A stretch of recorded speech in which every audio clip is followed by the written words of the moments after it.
Welcome to the Bare Marriage Podcast. I'm Sheila Ray Gregoire from baremarriage.com, where we like to talk about biblical, evidence-based. I haven't done this in a month and I said it wrong. We'll try that again.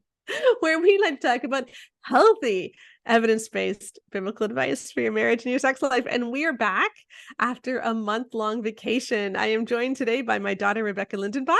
Hello, hello. And this is the first podcast in our new season. Yes, and I already messed up the intro. So we are on episode 201, and we are so glad to be back with you. Normally, for those of you watching on YouTube, we would be like sitting side by side, but I took a month-long vacation and we ended that vacation with COVID. Yep. So, I feel like this is just how things go now. Yeah, so I had a very mild case. My husband's actually quite ill, and Rebecca just doesn't want to get it from my husband. Absolutely not. No. So we are staying in separate houses while he recovers, and I am recording downstairs because he's coughing so much upstairs. So he is okay, though. I don't mean to make light of it. He's just kind of feeling miserable. So what we want to talk about today is to set the stage for the Bare Marriage Podcast this season. Season 3, right? I don't even know what season 4? we're on. I think it might even be season 4. It depends how you count seasons. But yeah, like this is we hit 2.5 million downloads while we were on vacation. So that's exciting. A lot of people are listening in. And during this month that we had off, and even in the months leading up to that, we've been doing a lot of thinking, a lot of strategizing, a lot of praying, and just asking the question, like, where do we want to go now? Because we've spent, several years really tackling toxic books and toxic teachings and calling things out. And I think where we want to go now is to ask the question, what would it look like if we actually just had healthy marriages? Yeah. If you want to put the toxic stuff behind you and walk forward in health, how do you actually do that? And what does that look like? What does it look like to have the Jesus way of doing marriage? So that doesn't mean that we're not going to explain toxic stuff, because often the easiest way to explain what health looks like is to show you what it doesn't look like. Yeah, to contrast it with what we know that's not healthy. Yeah, and that is often being taught. But we just really want to focus this year on, I love this because you said this on a walk, and I hate to take your thunder. Maybe I should let you quote it. I say so many smart things on walks, so I don't know what you're going to quote. So you really do. And then I take them, and then people think I say these smart things. But you said, what if we stopped focusing on having a Christian marriage and started focusing on just what it looks like to be a Christian in your marriage? Yeah, exactly. And I think that's so good. I think we're going to keep coming back to that in the next couple of weeks for some of the interesting things we're going to be talking about. But today, I want to take kind of a romp through the Bible and look at two different ways that we have often approached the idea of a biblical marriage, and then talk about what it actually looks like to have a Jesus way marriage where we're not just gaslighting ourselves and telling ourselves that, my marriage is great. Like, how do we tell the truth about our marriage? So let's start with what it looks like to have a biblical marriage, because that is such a loaded term, isn't it? Yeah, it really is. I mean, there are a lot of examples of biblical marriages that are very biblical, very much a marriage. Not sure they're great candidates for biblical marriage. Yeah, because when we hear biblical marriage, what do we mean? Do we mean polygamy? I mean, that was marriage in the Bible. Yeah, do we mean Rebecca tricking her husband to give the son she actually likes the birthright instead of the one he planned to give the birthright to? Yeah, because that's in the Bible. Do we think it means marrying someone that you raped? Yeah. Because that's in the Bible. Or do we think it means something else? And my problem is that often we take lessons from the marriages in the Bible or from examples in the Bible and think that this is the way things are going to be. And we're missing that the Bible is supposed to point us to God, and that all of Scripture needs to be interpreted through Jesus and through the person of Jesus. And we're missing the whole character of Jesus. So let me give you an example. and we'll do this from the book of Esther. I actually have a post on this that I ran on Monday this week, which I will link to in the podcast notes, because it summarizes this really well. But when you look at the biblical story of Esther, it's so interesting because it opens with something. I'm going to read this to you and I'm going to ask you what this sounds like. Okay, Rebecca? Okay. Why don't you set the stage for us? How does Esther begin? Esther starts with a marriage that would rival a lot of the ones in your typical kind of like fiction books where you have like the bad dude marriage, right? So he's sitting there, he's a king, he's married to Vashti, he's a bad dude. He's like, I'm gonna have a party, all my friends are gonna be there, and you're gonna be the entertainment. And she's like, absolutely not. Right. Your friends are gross, you're gross, all of this is gross, absolutely not. So anyway, so he's like, hey, you dance, clothing optional, except it's not optional, there should be none. And she says no. Right. And so this causes a huge... That's my summary anyway. Yes, that's pretty much it. So he says, come dance before all these drunken nobles. And the Hebrew, it says wearing her crown. But if you look at the Hebrew, a lot of people think it says wearing only her crown. Like, you know. It's clearly putting her in a suggestive situation. Yeah. And she says no. And so this causes a big thing because the queen said no to her husband. And so this is what, this is the commentary on this from Esther 1:16-20. Memucan answered the king and his nobles, Queen Vashti has wronged not only the king, but also every noble and citizen throughout your empire. Women everywhere will begin to despise their husbands when they learn that Queen Vashti has refused to appear before the king. Before this day is out, the wives of all the king's nobles throughout Persia and Media will hear what the queen did and will start treating their husbands the same way. There will be no end to their contempt and anger. So if it pleases the king, we suggest that you issue a written decree, a law of the Persians and Medes that cannot be revoked. It should order that Queen Vashti be forever vanished from the presence of King Xerxes, and that the king should choose another queen more worthy than she. When this decree is published throughout the king's vast empire, husbands everywhere, whatever their rank, will receive proper respect from their wives. Yeah. This is the time someone stands up for the men. Okay. So the main concern here is that we would hate to be in a situation where wives are told that they don't have to obey their husband's authority. And what we need is for wives to respect their husbands. Yeah, and by respect their husbands, it means do literally anything their husbands asks, even if it's demeaning, degrading, or damaging or harmful to them. Right. Who does this sound like to you, Rebecca? A lot of people. A lot of people, I'm gonna be honest. Read The Great Sex Rescue to find out more.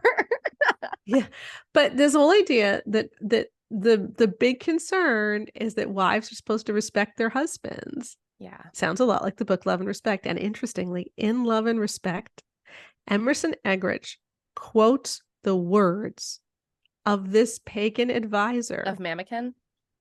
Positively. Yeah, no, that does not surprise me at all. It's like, no, the women should obey. She should have stripped down and made in front of her. Yeah, this is a good thing. This would be better. The world should have more stripped down wives dancing in front of their husband's friends. That's how the world would be better. Like, this doesn't surprise me because I don't think he actually put any thought into his biblical scholarship. I think he just like literally did like Google search for like respect husbands and just pulled all the verses and didn't look at the context, because I think this was so much more about a agenda than it was actual truth. So I'm not saying Emerson Eggerichs actually thinks that wives should strip down and parade in front of their husband's friends. I do think that he accidentally made that argument because he didn't do even an ounce of actual scholarly research for this book. Yeah, and we do have a podcast too on how he misuses scripture, including this, and I will link to that. But he says this, and it's in a little pullout quote where he says, wives virtually ask to be unloved when they look down on their husbands. Yeah, that's Eggerichs, right? That's Eggerichs. Eggerichs says that. That's Love and Respect, and then, everyone. And then he talks about how, you know, this story in the book of Esther shows how men react when they aren't respected. So he's saying it sure does. I'm just gonna say it sure does. Yeah, that Christian men react to their wives setting clear boundaries that are reasonable in the same way as men who are actively going against God react.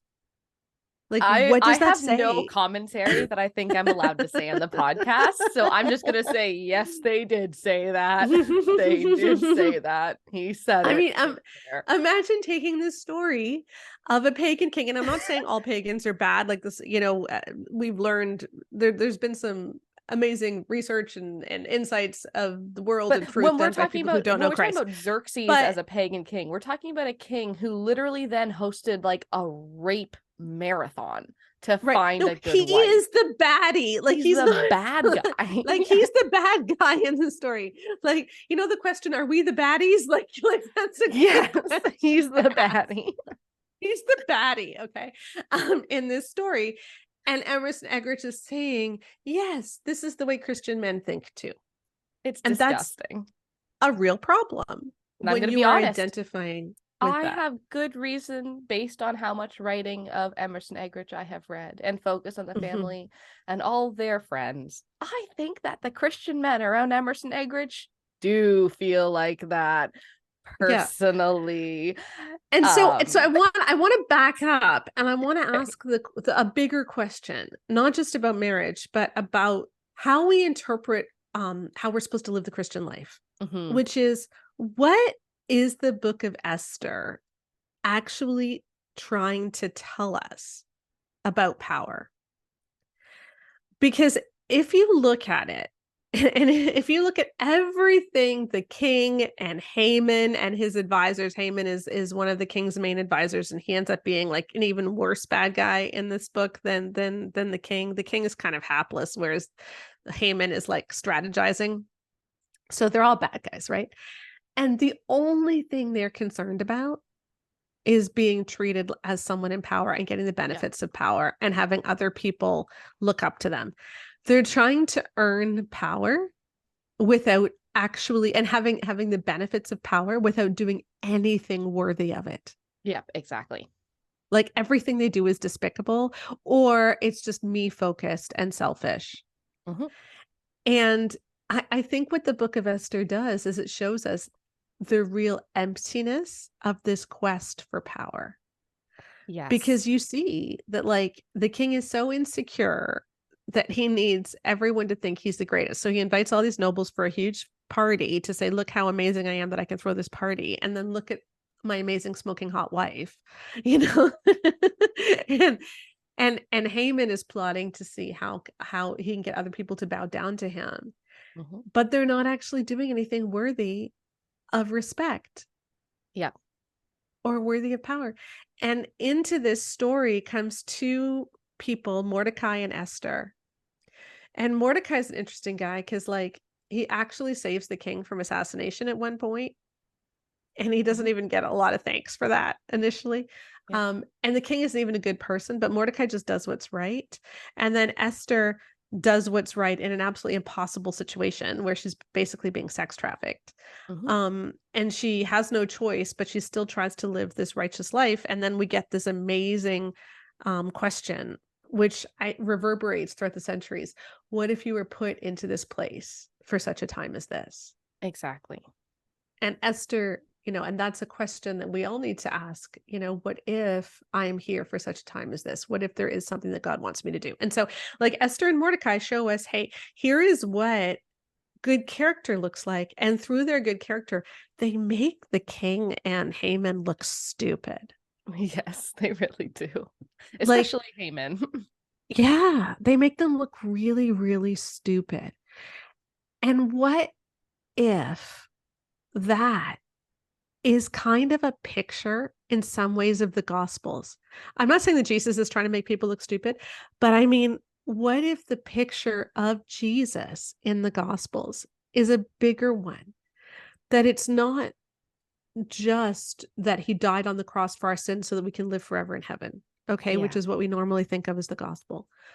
What if Jesus is showing us through his life the emptiness and the pettiness of the way the world is set up, where things are all about power and status and money and rank? And Jesus is knocking down all of those walls and saying, that doesn't matter. What matters is how we treat one another and how we love one another in community. I've read some really interesting books that got me starting to think on this way. One of the ones that really started my journey on this was N.T. Wright's book, The Day God Became King, which really looks at the empty way that we see Jesus. And do you remember in 2012 we went to Italy? Yes. As a family, and we kept going into all of these cathedrals and all of these art galleries and saw so many pictures of Jesus, but they only ever showed like 3 instances from his life. Do you remember this? Yes, it was the birth, death, and the baptism. Yeah. Yeah. Birth, death, Yeah. baptism. Like there really was nothing else about Jesus. Now the apostles were shown doing all kinds of different things. Like the apostles were shown preaching and feeding the poor and but Jesus, he was almost emotionless. Like he was either dead, or baby, or he was baby. And like his whole life was kind of condensed to that. And one of the points that N.T. Wright makes is that we can run into problems with this as Christians because we think that Christianity can be conveyed by our creeds. Yeah, I have a quote from him about that. Okay, yeah. Here's what he says, okay? It is possible, it seems, to affirm everything the creed says, especially Jesus's divine status and his bodily resurrection, but to know nothing of what the gospel writers were trying to say. Something is seriously wrong here. Yes. That's because what does the creed say? We've started to go to an Anglican church. We went to one when you were a baby, actually, and we've gone back to the Anglican church recently. And because one of the things I absolutely love is how much scripture is in the service. Yeah. And we do say the creed every week. And I love the Apostles' Creed.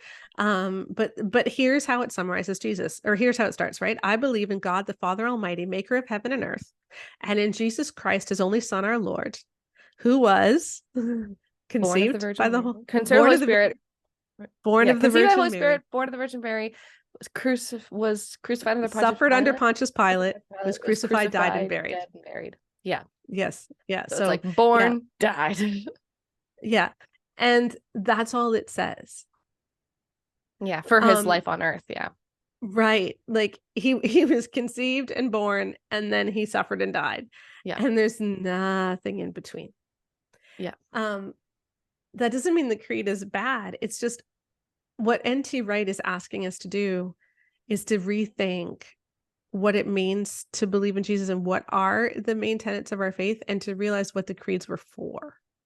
Yeah, because what I love is in studying church history, you realize how many incredibly feisty, but like we would now consider very silly fights happened in the church over theological differences. Like pretty much everything that you could fight about, they like split a church over, like the same way that we do with denominations now, right? Whether Easter should be based on this calendar or this calendar, whether Christmas should be settled at this time or this time, and all the things in the creeds, they were very, very famous and very common disagreements among churches and congregations. People didn't really disagree on the actual gospels themselves. Right. Like the idea that Jesus did these things, the things that were written in the gospels, those like the actual example of Christ's life on earth, those weren't necessarily as disagreed on. And so why would they be in the creed? Right. Because the creeds are only the creeds are literally, they got all the big wigs together, like, listen, we're gonna settle this. This is what Christianity is. Anything other than this, we don't claim that. And that's what it was about. And so the heretics were agreeing that, yeah, he fed the people, the loaves and the fishes, and yeah, he served people, and yeah, he washed feet. But they were just like, we just don't believe that he was actually the Son of God, but we believe that he wasn't fully God, or, we just don't believe that he was raised from the dead. And so that's what the creeds are about. They're about the things where they diverged. Right. And so Wright's point is that we are often missing in our story of Jesus. We focus so much on the meaning of salvation in terms of the cross, and what it means for us personally, that I am saved from my sins so that I can now go to heaven. Like it's sort of like a get out of jail free card, as opposed to seeing the message of the Gospels as being far more than that. Yeah. Where Jesus tore down all the ways that we think power should be and that we think life should be organized, and he showed the emptiness of it. And that's really the example of his life. And what I find so funny is Wright's concern about the emphasis on a creedal faith is so, I likely got this place from N.T. Wright, just not realizing it, to be honest. But the noticing again and again, like the idea that when Paul was writing his letters, because anyone who's grown up evangelical knows that you actually mostly read Paul in church. Paul in the Old Testament, actually, I read quite a lot. Except in the Anglican Church, where you stand for the gospel, and the sermon tends to be that's what I mean. Like the reading. evangelical churches, in the evangelical churches, right? That I grew up in, our Bible studies were often on non-gospel books, and our focus was often on non-gospel books. To the extent that when I went to university and was in a gospel-focused Bible study, I was really uncomfortable because I was like, but I have to talk about Corinthians and Ephesians and Philippians. Right. And got into tiffs with the leadership about that, because I was like, but like, what about the rest of the Bible? And they're like, yeah, we're only talking about the gospels here. And now I'm like, oh, okay. Yeah, that's why my husband has an amazing faith that's very Jesus centered, because that's where he came to Christianity. And that's why he didn't get super power hungry. Ah, got it. So yeah, Elena, if you listening, way to go. But this idea that, when Paul was writing his letter to the Corinthian church, he was writing to a church that knew the gospel. Yeah. He's not going to, he doesn't really cover much of the basics. He's talking about the specific issues that church has, with the understanding that they do know the gospel. Like that's what their faith is based on. And so when we base our faith on someone else's kind of like tertiary, like, let's fix the stuff on the outside now kind of writings, we are missing the meat. Right? Like I was saying before we started recording, like I like parenting my kids, the vast majority of my time is not spent on discipline. Like the vast. We have a lot of fun. We go, we play. I also anticipate a lot of problem areas, and we just skip them entirely because, instead of saying, okay, we have to go now, it's like, hey, Alex, do you want to wear a blue hat or a red hat? Oh, do you want to put your sunscreen on, or do you want mommy to? By the way, we're leaving. Just that kind of difference. The vast majority of my time is not spent on discipline. But whenever my friends are having problems with discipline and they're like, hey, how did you get Alex to stop, drop kicking the dog or whatever? He didn't. I'm being facetious. Anyway, then I would send them these super long messages with like different ideas and different things that we did, and why it's important to hold your boundaries as a parent as well, because kids need strong boundaries. And so if you only read those messages, you'd think that most of my parenting is based on discipline and boundaries with my kids. And that's not most of our experience. Most of our experience is just playing and talking and doing arts and crafts and going to, the nature trails in our area. And I think that's what we've done with faith, is we've made it so much about the conflict resolutions about things that were happening, with the assumption of the gospel being the center, that we've actually stopped having the gospel be the center, and we started having all of these, okay, but like, how do we fix this problem is the center, when maybe the problem shouldn't have ever been the center. It's like it's like, oh, okay, like say someone really liked how I parented, and so they just did every single thing they ever did was giving warnings to their kids. It's like, well, then you're not parenting how I parented. Like, yeah, exactly. Because we're missing the forest for the trees, I think, because we're focusing so much on often on the letters, and we're not saying the letters aren't important, not at all. It's just that Jesus is the word. Yes. Right? Jesus is the word. Yes. In the beginning was the word, and the word was with God, and the word was God. And I think we have often put the Bible on the throne rather than Jesus on the throne, because the Bible's purpose is to point us to Jesus, and we interpret scripture through the lens of Christ. And if anyone gets mad at, and I know people are going to get mad at that, so I'm just going to say something. People get mad saying, yeah, but the Bible is how we know Jesus. Is that true? Scripturally speaking, is that true? Scripturally speaking, I'm not talking about like, well, your experience. If you actually look at the Bible, is it true that scripture is the only way that we know Christ? Because remember that up until the last very, very recent history, the vast majority of believers have been completely illiterate. Mm-hmm. And so they'd go to mass or they'd go to church like once a week, and that would be all their scripture reading that they got. And the rest of their life was in meditation and prayer and, oh, the Holy Spirit. Oh, like this idea. And scripturally speaking, if you actually look at the scripture that people say is the reason why we can't say that we follow Jesus and Jesus helps us interpret the Bible, that very Bible says, I am sending you a messenger. Mm-hmm. It is the Holy Spirit who shows us and gives us the ability to understand who Jesus is.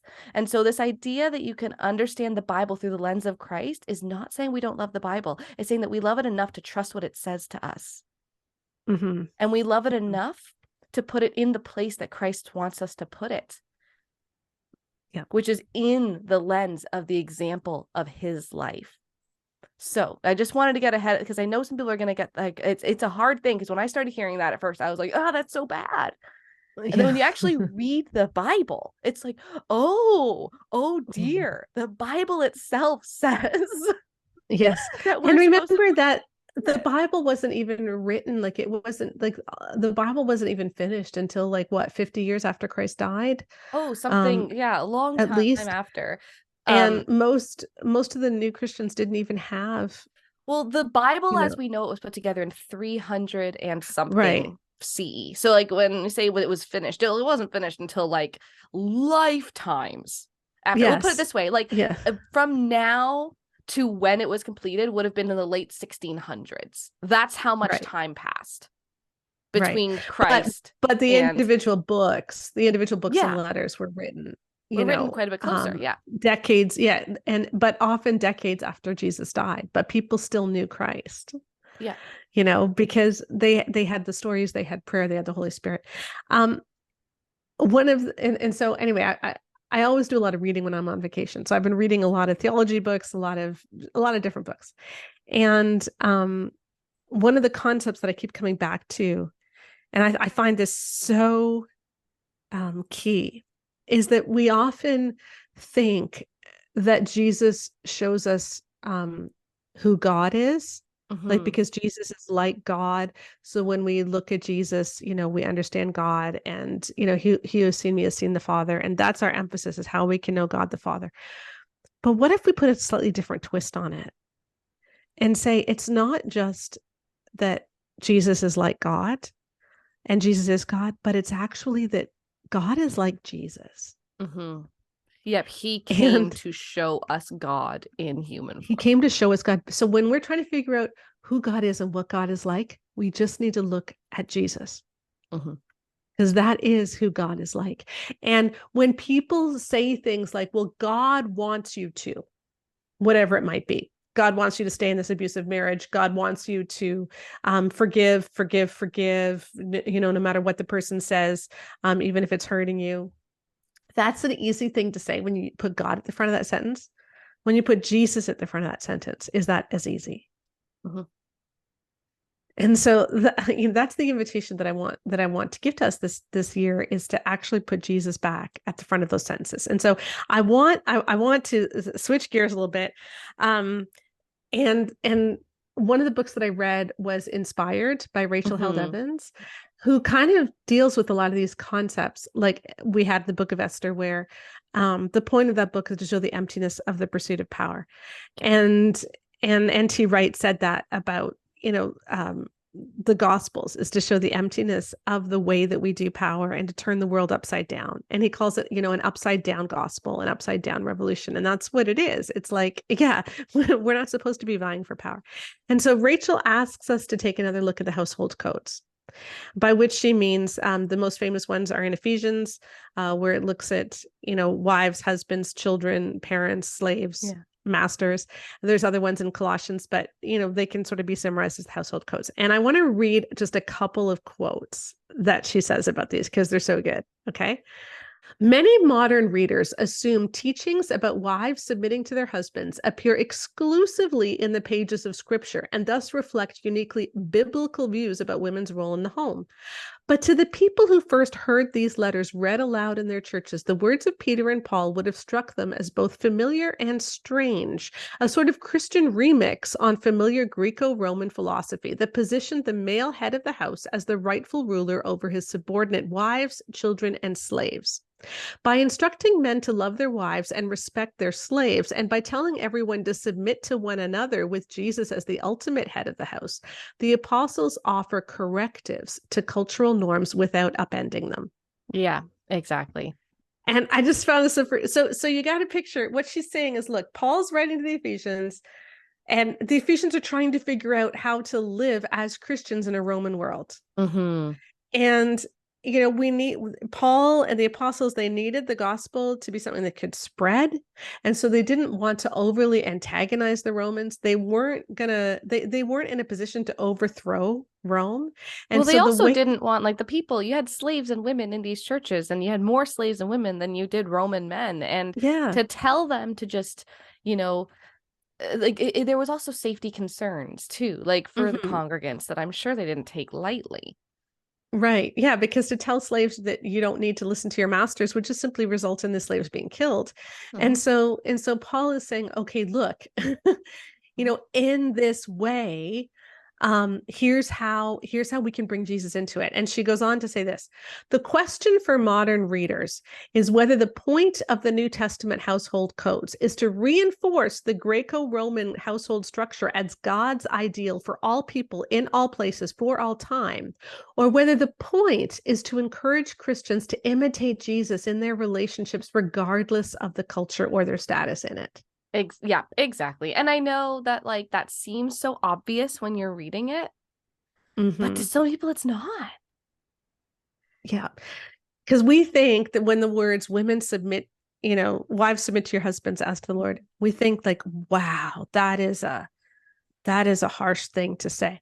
But that wouldn't have fazed anyone hearing that. No, if it was like, hey, it was more like the idea that it's like, hey, you're owned as property, okay? Like, he can do whatever he wants to you. You are literally property of him. And so you're going to reclaim that by subverting that power, and you're submitting to him, but you're not really. You're submitting to God. Yeah, you're submitting to him. It's actually kind of a way to give him a bit cheeky, like, hey, like, you might think I'm being your lovely submissive wife, but really, I'm not doing this for you. I'm not doing this. It's actually really not meek or gentle. Like, when I read that, I'm reading it and I'm like, women, I know this sucks. Do we have to do, but take solace in the fact that you're not doing it for him. You're not doing it for that man. Yeah, you're doing it to the Lord.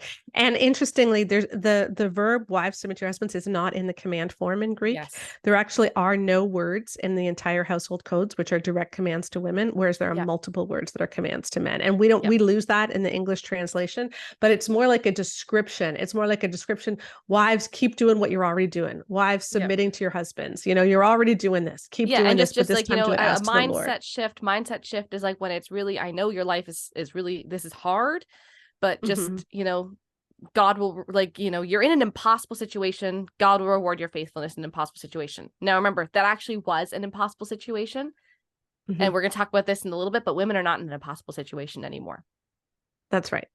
And so we're going to talk about that later. So that's why, but I just want to say, like, that's more. Whereas for men, it was like, hey, men, love them. Actually love them. Love them like Christ loves them. Like, don't just be like, oh, they're nice. Like, love them sacrificially, like how Christ does with your body. Like, her body is your body. It was in essence like, women, I'm sorry, things suck. Men, stop making things suck for women.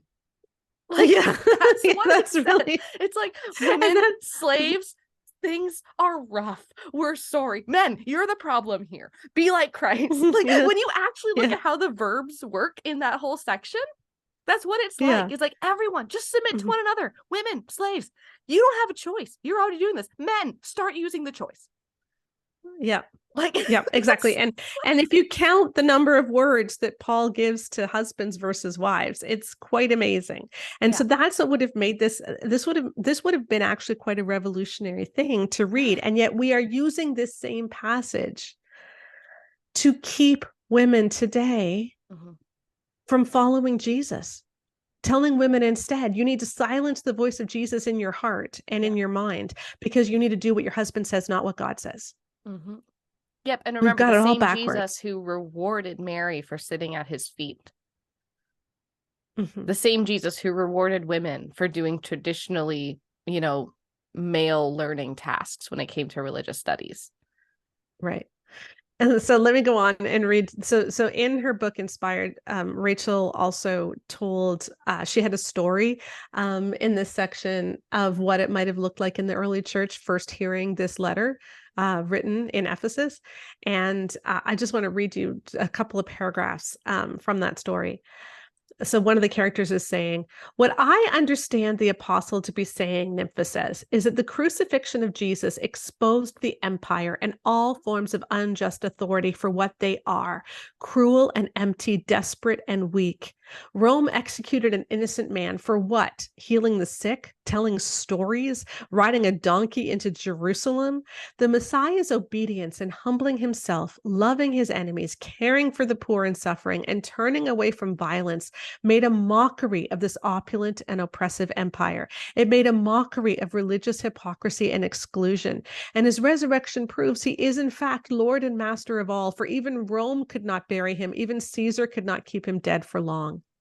Maybe we are not called to overthrow the empire's social order, but to disarm it, to reveal its emptiness compared to gatherings like these, where slave, master, husband, and wife are equals in service to Jesus.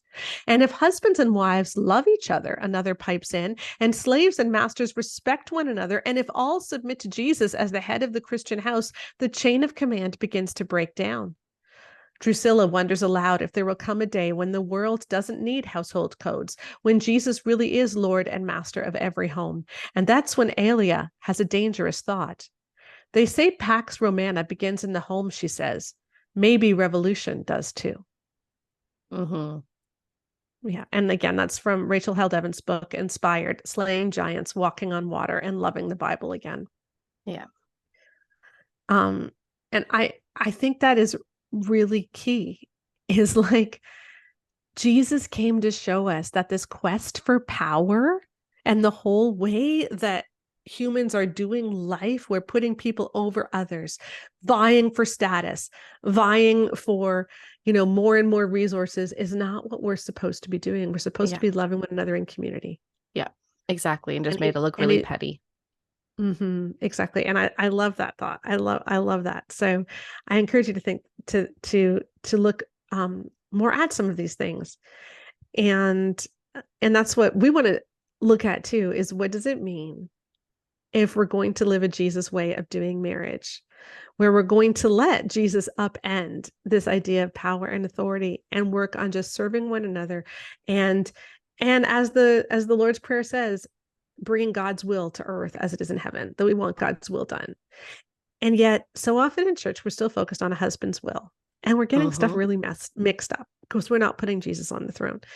And I want to look at an example of that too. So I pulled an article that while I was on vacation, a bunch of people sent me. Yes. And I just thought it was such a good corrective of where we want to go. Because if we're going to put Jesus on the throne of our marriage, who is Jesus? Jesus is the way, the truth, and the life. So Jesus shows us how we should walk. Jesus says that the truth should be what guides us, and we should not shy away from truth. And Jesus shows us that in him we will have life and have it abundantly, right? So the way, the truth, the life. Now, let me ask you, as I'm going to read this, is any of this about the way, the truth, and the life? So this is an article from the Desiring God website. It came out earlier this month. I think it's only a few weeks old. August 1st. Hey, called Your Husband. They're nothing if not consistent. We'll put it that way. Your Husband Will Be Perfect, How to Love a Flawed Man. And it's written by a guest contributor. I'm not going to name her. I don't think she has a huge platform, and I'm not trying to shame her individually. I just want to show how this article is problematic. I will link to it, however, though, so you can go check it out for yourself.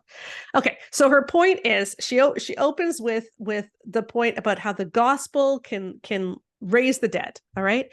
And here's how she talks about how to love a flawed man.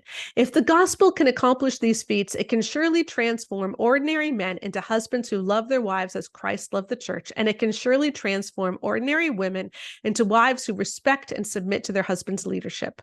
But that transformation is not automatic, and it does not happen overnight. That's why Paul offers this apostolic marriage advice: stay in the light. While his advice applies to husbands and wives alike, this article addresses wives. Wives who want to see their marriages transformed must stay in the light where Christ himself shines on them, revealing truths and exposing lies that shape their expectations for marriage. In particular, light-seeking wives embrace 2 foundational truths and reject 2 persistent lies. Okay? Yeah, let's go. Let's go. All right.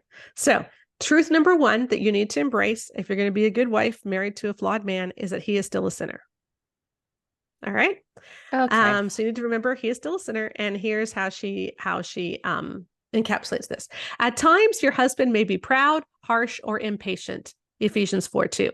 His unique cocktail of deceitful desires will afflict him. Ephesians 4:22. He will stumble by not actively guarding his mind. Ephesians 4:25-32, 5:18. He may be tempted towards dishonesty, theft, laziness, destructive speech, resentment, selfishness, sexual immorality of various stripes, jealousies, greed, or substance abuse. In a word, he will falter in his charge to love you self-sacrificially. The light protects us from surprise over our husband's failures because our expectations are built on this foundational truth: he is still a sinner. Holy cow. Can I just read you something really funny? I want to actually read you the verses that she quotes. Okay. Are you ready? Because they say something very differently than what she does. And as you're doing that, I just want to point out that, again, she is quoting from the epistles and not from the gospels, which she does again and again, as we have already said. Yeah. So she's using Ephesians 4 quite a bit to make this point. Okay. This is a long section, but let me just read it. Okay. So I tell you this and insist on it in the Lord, that you must no longer live as the Gentiles do in the futility of their thinking. They are darkened in their understanding and separated from the life of God because of the ignorance that is in them due to the hardening of their hearts. Having lost all sensitivity, they have given themselves over to sensuality so as to indulge every kind of impurity, and they are full of greed. That, however, is not the way of life you learned when you heard about Christ and were taught in him in accordance with the truth that is in Jesus. You were taught, this is the verse she quotes right here. You were taught with regard to your former way of life to put off your old self, which is being corrupted by its deceitful desires. That's the verse she quotes to say that he currently has a deceitful desire as a Christian. Yeah. Next verse. To be made new in the attitude of your minds and to put on the new self, created to be like God in true righteousness and holiness. Therefore, each of you must put off falsehood and speak truthfully to your neighbor, for we are all members of one body. In your anger, do not sin. Do not let the sun go down while you are still angry, and do not give the devil a foothold. Anyone who has been stealing must steal no longer, but must work, doing something useful with their own hands, that they may have something to share with those in need. And then it goes on, like, do not let any unwholesome talk come out of your mouths, but only what is helpful for building others up according to their needs, that it may benefit those who listen. And do not grieve the Holy Spirit of God, with whom you were sealed for the day of redemption. Get rid of all bitterness, rage, and anger, brawling and slander, along with every form of malice. Be kind and compassionate to one another, forgiving each other, just as in Christ God forgave you. Does that freaking sound like he's just gonna want to do all the sexy things and all the idolatrous things and all the things? That's just how he is. He just has deceitful desires. What on the freaking earth? This is what bothers me with these guys. Okay, so like they write these articles. Like, he may be tempted toward dishonesty, theft, laziness, destructive speech, resentment. She literally is quoting the same things that I just read, where he's talking about how you were like this until you met Christ, and now you should not do these things. Like, and so the idea that like we're gonna screw up every now and then is one thing, but he says that his unique cocktail of deceitful desires is specifically what Paul says was supposed to die. Yeah. Like, what about if anyone is in Christ, he is a new creation. Behold, the old has gone, the new has come. Yep. Like Paul said that too. Paul said that too. Like, I'm only using Paul, buddy. I was raised Baptist, okay? I am only using Paul here. The same Paul who says, and such were some of you, about thieves, greedy, drunkards, revilers, swindlers, idolaters, adulterers, all those things. So were some of you, but you were washed, you were sanctified, you were justified in the name of the Lord Jesus Christ and by the Spirit of our God. All things are lawful for me, but not all things are helpful. All things are lawful for me, but I will not be dominated by anything. That's what the Paul, who this lady is quoting, says the Christian life is about. Yeah. You are no longer dominated. And I do want to say, can I say one more thing?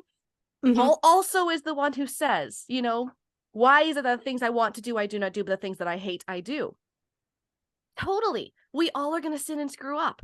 But this idea that you are still, by foundation, identity, you are still a sinner is profoundly anti-gospel. The whole point of Jesus is that it's a rebirth. His death on the cross was to liberate us from sin. And so if the Son sets you free, you will be free indeed. That's a gospel quote.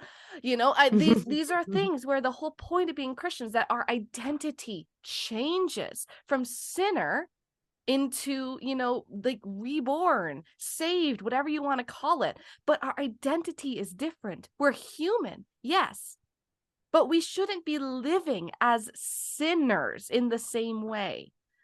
Right. So, and the point of this part of her article is to tell people that you should not expect your husband to not be a sinner. And listen to some of the things that she mentions. Laziness. So not helping around the house, not doing anything with kids, not being an engaged partner. You're not allowed to expect him to be an engaged partner. Sexual immorality of various types. You're not allowed to expect him not to watch porn. You're not allowed to expect him not to have an affair. You're not allowed. Sexual immorality of various stripes too. Like that means that there's a lot of different things. Yeah, that you're not allowed to expect him not. In fact, you're supposed to expect that he will, because she actually says this. Our expectations should not be that he won't do these things. Our expectations should be that he will. And that is the point of her article. And substance abuse. So our expectations are that substance abuse is probably something, or could be something that our husbands will be involved in, and that should not be something that bothers us. And I think that there's a level where, yes, we have to understand that we are married to human beings. Absolutely. I can be really lazy because I'm just exhausted and burnt out. And even when I wasn't exhausted and burnt out, we're millennials. We have so much technology and entertainment, right? Of course we can all do that. Of course we can all be selfish sometimes. The difference is I hate this mentality that is like, well, I'm just a sinner, so I guess I'm selfish sometimes. Absolutely not. We are constantly working at sanctification. We are constantly trying to allow the Holy Spirit to continue to morph us more and more into the image of Christ. This idea that like, well, I'm a sinner. That's why I hate it so much, because Christ says, be holy as I am holy. Christ doesn't say, try to be holy, but you're still wretched. That's not what Christ says, right? Yeah. That's not what Paul says. Paul says that was your past. Stop acting like your past. Act like your future. But think about how much marriage advice is aimed at women, telling women the whole problem with your marriage is that you expect him to be good. Yeah. And so when we used to speak at marriage conferences, when we started with the oldest curriculum at Family Life back in like 2005, 2006, there was a whole emphasis on how expectations are bad, how we shouldn't have expectations, how the reason we're disappointed in marriage is because we have these expectations. Yeah. It's not wrong to have some expectations. It's totally good to expect that your spouse will not engage in sexual immorality, will not have substance abuse, that they will be an engaged partner. And if they're not, it's okay to make an issue out of these things. Yeah. It is totally okay to make an issue out of these things. Okay. But not only that, we're supposed to as Christians. Like if there's someone in your church who's like out getting lap dances every Thursday night, like we're not like, well, Brad's a sinner. Like no one says that. Like they're like, Brad, stop freaking out. But in your marriage, you're like, we keep telling women to forgive and forgive and forgive. Okay.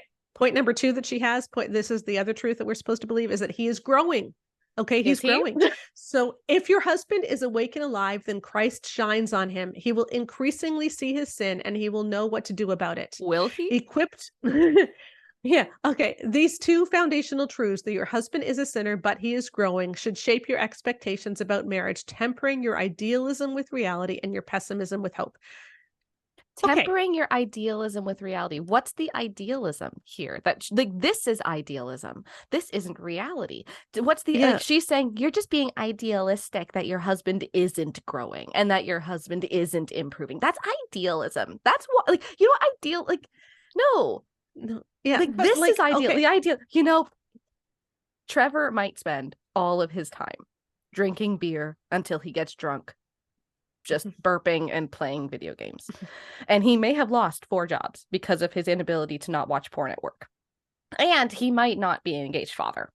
And also, you might have to do all of his laundry and constantly find that there are skid marks on his underwear because he can't be bothered to wipe his own butt after he poops. But he's growing. Who's being idealistic here? Yeah. Like, where are we allowed to just say, or we just say, Trevor, get your stuff together because you're better than this. But to say this as a fact that your husband is growing. No, okay? Some people aren't.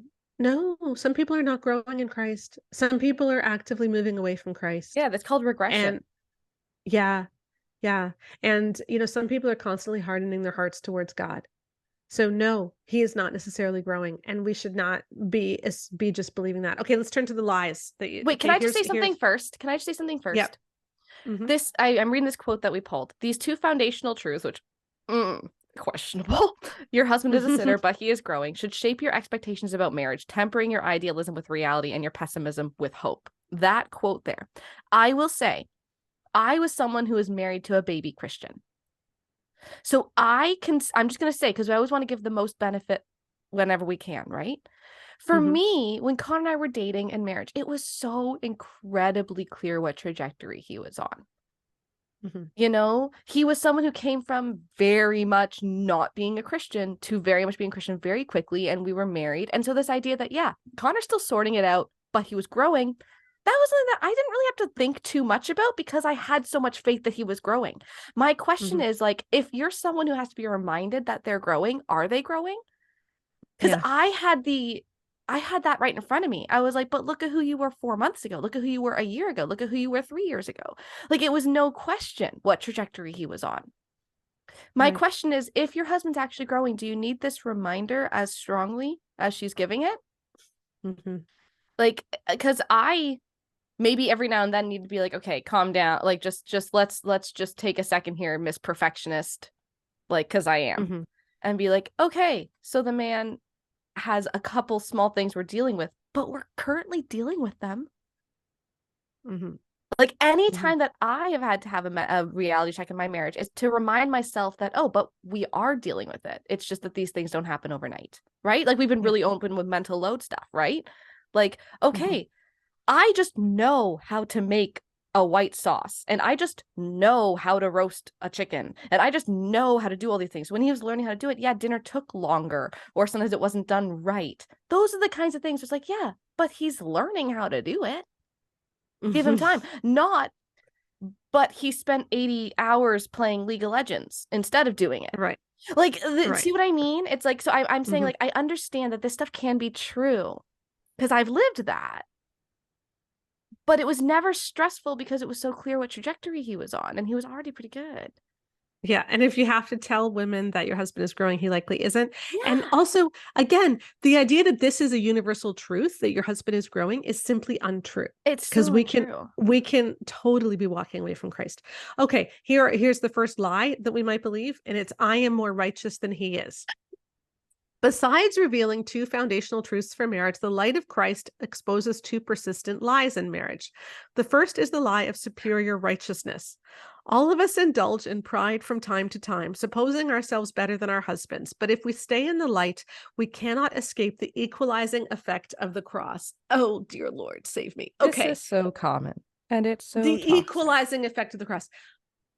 Yes, we are all sinners. And yes, our sin has separated us from God. No, our sin is not equal. No, and also this idea that some people are not more righteous than others is just that's a stupid idea. Like, if you're thinking about who you want your kids to look up to, you have people. Okay. Well, even Jesus says, unless your righteousness surpasses those, like, think of how those are the Pharisees. Like, unless your righteousness surpasses those, like, he over and over again in the Gospels, like over and over again in the Gospels, Jesus talks about how some people are more righteous than others. But I think, and also I think the issues come with this. First of all, we misunderstand what righteousness is a lot of the time. And I think this author misunderstands what righteousness is a lot of the time, because I think righteousness is just acknowledging that you're a sinner in the eyes of desiring God. And it's like, that's not righteousness. That's just even the demons know and shake. But I think that this is a situation where we have to, I said that, I believe, I don't remember if this is a Patreon podcast or a live one, but the idea of common sense faith, where you're allowed to just use your brain.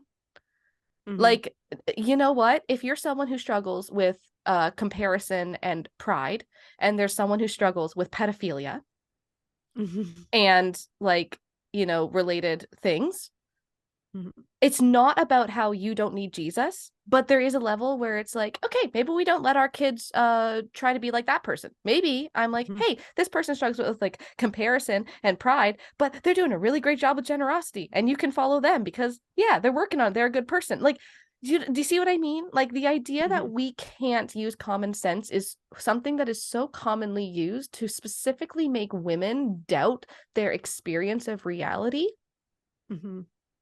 That it's a problem. Because here I have not actually really met people who are saying things like, hey, my husband is like destroying my life, but I'm perfect and I don't need Jesus. What they often know they need Jesus. And what we've had to deal with more often is teaching these women to have even a semblance of a self-esteem.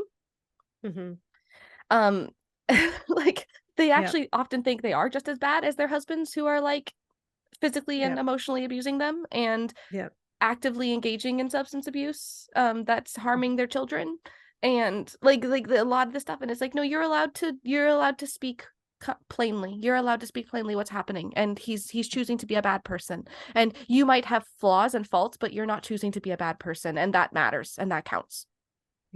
Because again, there's a huge difference between, like, yes, our sin has separated us from God. All of us, even the smallest sin, has separated us from God. Yes, that does not mean that all sins are equal. And the Bible is so clear that sins are judged like over and over again. It gives examples of people who are judged more harshly. So yes, there is superior righteousness. There is. There's not a myth of superior righteousness. There are some all righteousness cannot happen separate from Christ. Yes. Like, that's the thing. All righteousness is through Jesus and God. And all sin separates us from Jesus and God. But there's clearly differences. And again, God gave you a brain. You are allowed to use it. God gave you a brain. Do not bury the brain. Use the brain. The brain is a talent, okay? Don't bury the brain. Don't bury the talent. Use the brain. God gives you things so that you can use them. Please use them. Don't let someone convince you that, like, stuff in front of your face isn't true. Yeah, exactly. Okay. Lie number 2. I know what's best for him. Be wary also of a second persistent lie lurking in the shadows, the lie of superior wisdom. Doubtless, if you were God, you would choose a different path for your husband's transformation than the one he is currently on. But the light of Christ breaks into our blind spots, challenging even our expectations about how our husbands should grow. This is, again, assuming the man is on a growth trajectory, which, again, like, and I'm not saying, here's, you know, I should actually say a really big caveat for why I'm reacting so strongly. Women in marriages with good men, where they're having a small little bump in the road or things aren't great, I just haven't personally experienced, through our hundreds of thousands of readers at this point, and like the thousands and thousands of stories that we've read, that marriages that are like 87% or like even 75% are having to be convinced not to get divorced, and are having to be convinced that, like, he's still an okay human being. It's the women who are at like 40%. And you have to ask who's reading these websites, right? Who's reading the idea that your husband isn't perfect, but it'll be okay? Are they the people, like, first of all, if it is someone where it's like you're fundamentally good people, you just got a problem. Like, let's take mental load because it's just a super easy one, okay? And it's so freaking common. If you're someone where your marriage is pretty good, but you're carrying all the mental load and you're getting burnt out and exhausted, that can destroy a marriage. Then is the answer to tell him he's a sinner, but you're a sinner and he's growing and you're no better than him and you don't know what's best either. You don't. Or is the answer to be like, oh, have you guys heard of the fair play work? Like, have you heard of mental load? Have you figured this out? Like, what purpose does an article like this have other than to tell women, sweetie, oh, sweetie, you're making so many problems for everyone else. Because remember, you don't matter. You don't matter. Yeah. Just keep married because you don't matter. And they're not giving her any practical tools to change anything. They're not saying he's a Christian. He should want to be better. You know, have you thought of an accountability group for this? How are there other, think about the problem that you have. Can you identify 4 or 5 other couples who may have gone through this and who have gotten through the other side? Can you talk to them? Can you make a support group? Nothing like that. Do you know what boundaries are? Can you set boundaries? Yeah. Yeah. Or like, you know, is it something that has research based on it? Have you considered looking at the research? Like, nothing like that. It's just, he's growing, sweet pumpkin. He's growing. Just keep praying, my sweet pumpkin. This is where the Jesus way comes in. And this is the big takeaway that I want. I know that we've analyzed this article a lot and we've spent a lot of time on it, but this is the big takeaway that I want us all to take is this. Jesus is the truth. Yeah. Which means we're allowed to tell the truth about our marriage. And any advice that tells you to ignore the truth, to ignore your common sense, to ignore what is in front of your eyes is not of Jesus. What this advice is doing is it's gaslighting women. It's telling you what you're seeing isn't actually happening and you're misunderstanding everything. And that's not the way it actually is. Yeah. Jesus doesn't gaslight us. Jesus says it's okay to tell the truth because we can't solve anything until we can name it. Yeah. And again, if this article was talking about how to figure out if what you're looking at is a good thing to be stressed about or an overreaction, and it were actual steps, like, let's talk about it, let's figure this out, that would be something different too. Because sometimes we are perfectionists for ourselves and others. Sometimes we're burnt out. And so we have unrealistic expectations, right? Like sometimes you're in a couple where both of you are giving 100%, but life is just asking for 130 from each of you. And so you're going to let 60% drop. And that's not fair, you know? And sometimes that happens, but this isn't addressing that.